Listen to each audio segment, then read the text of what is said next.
Halo semuanya, selamat datang kembali. Apa kabar kalian semua? Semoga baik-baik saja. Pada video kali ini kita akan membahas spoiler lanjutan dari sebuah film animasi yang berjudul Against the Gods. Baiklah, daripada kalian semua penasaran, mari kita mulai saja pembahasan spoiler lanjutan untuk episode kali ini. Tanpa berbasa-basi lagi, langsung saja kita mulai videonya.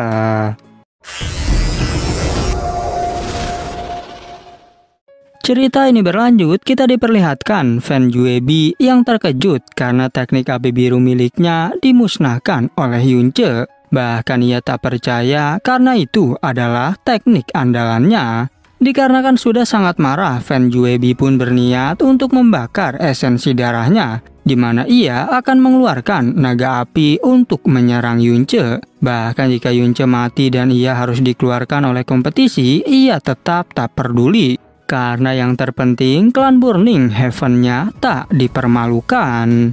Di saat Fan Juebi sedang membakar esensi darahnya, tentu hal itu membuat Ling Yufeng khawatir. Dan ia segera menyuruh Ling Wugou untuk bersiap menyelamatkan Yunce. Karena jika tidak, Yunce pasti akan mati terkena serangan api naga tersebut. Dengan kemarahan yang sangat memuncak, Fan Juebi mulai menghempaskan serangan. Dan ia berkata, jika kau akan kukirim ke neraka. Bahkan para penonton dibuat ketakutan karena hal itu. Seorang pria berkata jika teknik itu akan membakar esensi darah. Apabila diaktifkan, maka dapat mengurangi kekuatan mistik penggunanya setengah tingkat. Dan temannya menjawab, jika kali ini Yunce pasti akan mati di tempat. Chang Yue yang mendengarnya merasa sangat khawatir dengan keselamatan Yunce. Sementara Yunce menyadari jika ini adalah ancaman yang begitu kuat. Tapi dirinya tetap tak mau menyerah dan mencoba untuk menahannya.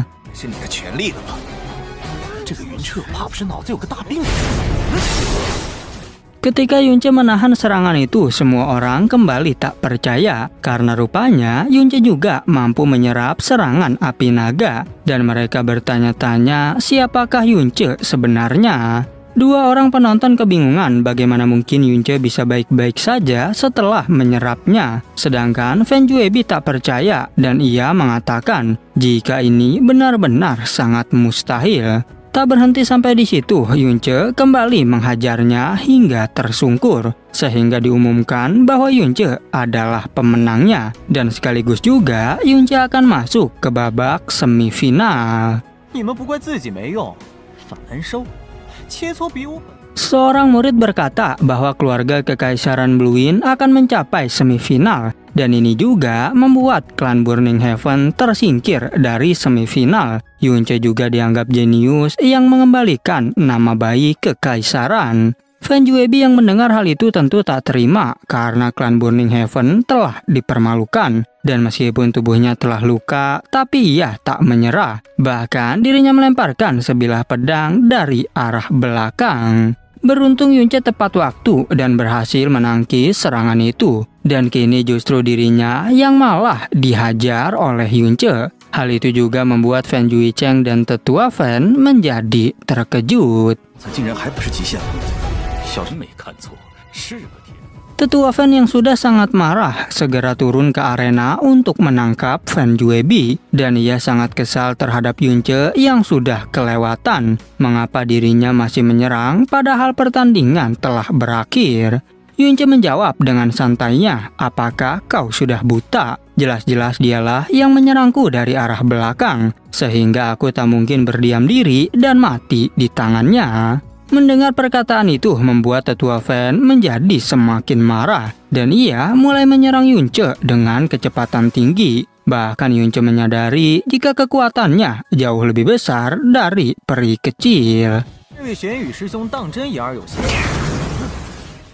Ling Wugou yang menyaksikan hal itu mencoba untuk menghentikannya. Dan para penonton juga tak menyangka jika tetua Fan berani menindas Yunce. Padahal ranahnya sendiri berada di Emperor Mistik tahap menengah.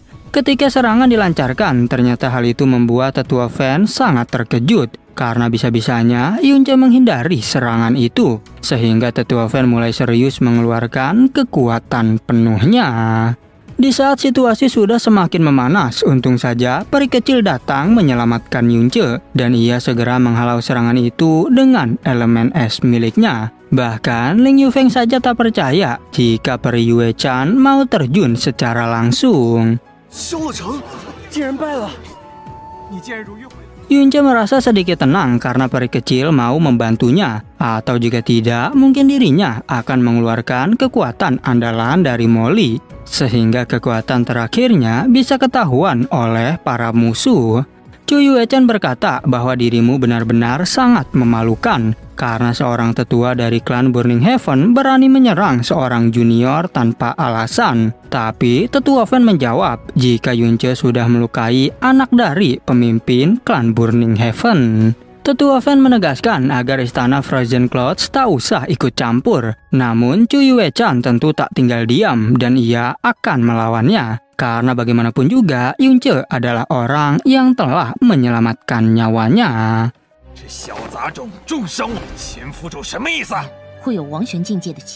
Tetua Fan mendengar kabar bahwa Chu Yue-chan telah mencapai Emperor Mistik tingkat menengah. Dan hari ini dia ingin tahu seberapa hebatkah peri terkuat di istana Frozen Clouds. Sehingga pertarungan di antara mereka tak bisa terhindarkan. Saat pedang dihempaskan, Chu Yue-chan dengan cepat menahannya. Dan kini justru tangan tetua Fan yang jadi membeku. Bahkan ia menghantam tetua Fan dengan bongkahan es yang begitu besar. Ling Yufeng tak menyangka jika Chu Yue-chan bisa menggunakan teknik Space Compression. Bahkan penonton tak percaya jika tetua Fan dikalahkan dengan sangat mudah. Padahal Chu Yue-chan baru di Emperor Mystic tingkat menengah, sedangkan tetua Fan sudah berada di Emperor Mystic tingkat puncak.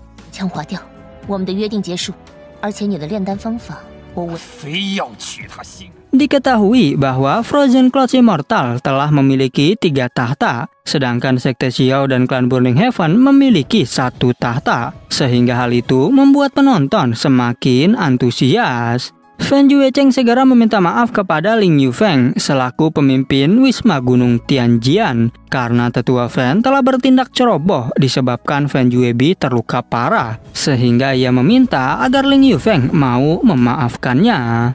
Ling Yufeng menjelaskan bahwa sikap tetua Fan sangatlah buruk. Tapi karena Peri Yue-chan sudah menghukumnya, jadi aku memaafkan dia. Namun jika ini terjadi lagi, maka klan Burning Heaven tak akan bisa ikut dalam kompetisi selanjutnya. Kembali ke Yunce yang berterima kasih kepada peri kecil. Dan ia merasa jika di hati peri kecil masih ada dirinya. Sehingga mungkin saja peri kecil benar-benar mencintai Yunce. Setelah itu, Chang Yue memberitahu bahwa Ling Feiyu telah menyerah kepada Ling Jie. Dan besok adalah pertandingan Ling Jie melawan Yunce. Tak hanya itu saja, Yunce juga sudah tahu bahwa Sui Wusuang telah menyerah di hadapan Ling Yun. Dan dalam pertarungan selanjutnya akan diputuskan 4 kontestan yang akan masuk ke dalam babak final. Sehingga pertarungan berikutnya pasti tak akan mudah.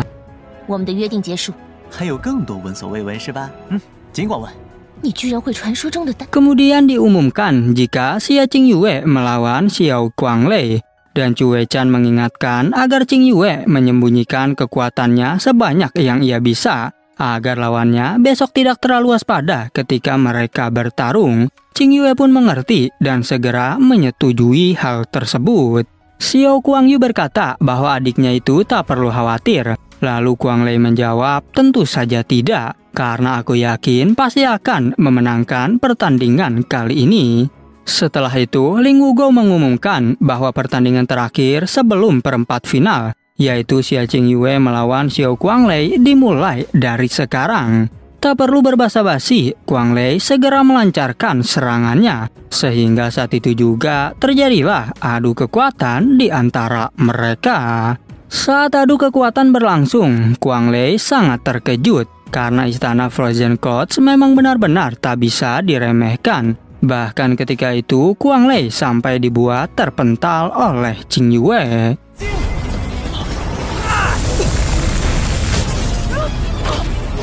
Kemudian Guanglei segera mengeluarkan kekuatan pedang Tian miliknya dan kembali melancarkan serangan. Seorang pria berkata, sangat mengherankan jika Qing Yue hanya berada di tingkat 8 spirit mistik, karena teknik Frozen Clouds miliknya telah mencapai tahap 4 Ace Lotus. Lalu temannya menjawab jika Xia Qing Yue semahir itu, maka sepertinya dia adalah murid paling berbakat dari istana Frozen Clouds dalam beberapa dekade ini. Pria itu menambahkan, tapi jika dilihat, Qing Yue selalu menggunakan gerakan yang defensif. Menyaksikan pertandingan sang kakak, Yuanba sangat khawatir. Namun Yunce menenangkannya. Dan Yunce berkata bahwa kau tak perlu merasa khawatir, karena kakakmu pasti tak akan kalah dengan begitu mudah. Mendengar hal itu, Molly memberitahu bahwa Qing Yue bahkan tidak memiliki peluang untuk bisa dikalahkan. Dan jika Qing Yue tidak menyembunyikan kekuatannya, mungkin Guang Lei tak akan bertahan lama. Molly lanjut menjelaskan bahwa Qing Yue tidak hanya memiliki 54 meridian saja, tapi Qing Yue juga memiliki Heart of Ice and Snow yang 10.000 kali lebih langka. Dan fisiknya juga ada di para dewa, yaitu 9 tubuh terpilih yang sangat indah. Bahkan hanya ada setiap 10.000 tahun di tempat aku terlahir. Lalu Molly mengatakan bahwa besok musuh Yunce, Lingyun atau bukan, masih belum diketahui. Dan Yunce sangat terkejut mendengar semua penjelasan Molly, karena selama ini ia baru mengetahui jika Qing Yue memiliki fisik yang sangat kuat. Kembali ke arena pertandingan. Di sana, Guang Lei masih terus berusaha untuk mengalahkan Qing Yue. Tapi dengan cepat, Qing Yue menahan serangan pedang dari Guang Lei dan membuat pedang tersebut menjadi beku seketika. Guang Lei begitu terkejut menyaksikan hal itu. Dirinya berkata, jika kau memang layak menjadi peri di istana Frozen Clouds, namun aku harus memenangkan pertandingan kali ini. Dan karena situasinya seperti ini, maka aku harus menggunakan teknik pedang sword agar bisa mengalahkan peri Qing Yue. Sebelum Guang Lei berkata, Qing Yue langsung menyerang tubuh Guang Lei dengan kekuatan es miliknya. Bahkan hal itu membuat tubuh Guang Lei beku dan terjatuh ke tanah.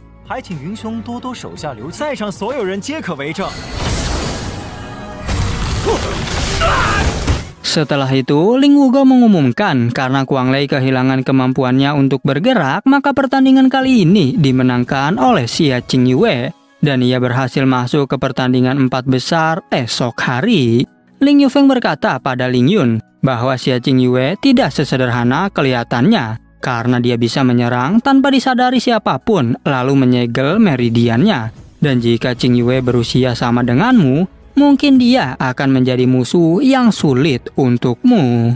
Melihat kemenangan sang kakak membuat Yuanba sangat senang. Yunce mengatakan bahwa diriku juga tak menyangka jika Qing Yue bisa sekuat ini. Lalu Yunce bertanya pada Molly apakah sebenarnya yang dimaksud Heart of Ice and Snow. Dan juga apakah 9 tubuh terpilih yang kau bicarakan. Kemudian Molly memberitahu Heart of Ice and Snow adalah kemampuan pikiran yang unik. Karena saat orang yang memiliki kemampuan tersebut telah dewasa, ia akan mempunyai pengetahuan dan kekuatan jiwa yang tak tertandingi. Dan dalam usia Qing Yue saat ini, es dan salju berkaca-kaca akan muncul. Semua itu akan menunjukkan persepsi daya ingat yang sangat tinggi. Bahkan di masa depan, ia dapat merasakan krisis baik ataupun jahat. Ia juga bisa melihat ke dalam jiwa semua makhluk yang ia temui. Legenda mengatakan jika seseorang dengan kemampuan itu diberkahi oleh surga, maka jika ada yang melukainya akan mendapatkan hukuman dari surga. Tapi kalau 9 tubuh terpilih tidak boleh diketahui oleh orang lain. Karena kalau tidak, maka pemiliknya tidak akan hidup dengan damai.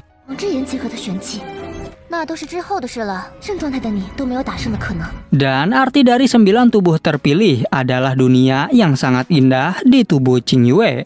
Maka Qing Yue dapat memiliki kekuatan yang tak akan ada habisnya. Karena kekuatan yang tidak bisa ditangani dalam tubuhnya bisa disimpan di dunia yang indah itu. Tak peduli berapapun kemampuan yang Qing Yue praktekkan, ia tak akan dibatasi oleh kekuatan metafisik atau batasan fisik miliknya, karena potensi yang Qing Yue miliki tidak terbatas sedikit pun. Molly juga memberitahu bahwa orang yang memiliki 9 tubuh terpilih adalah tungku terbaik di dunia, dan orang yang berhasil menikah dengan Qing Yue, maka yin dan yang mereka akan bercampur, sehingga menciptakan dunia mereka sendiri yang indah dalam dantian mereka.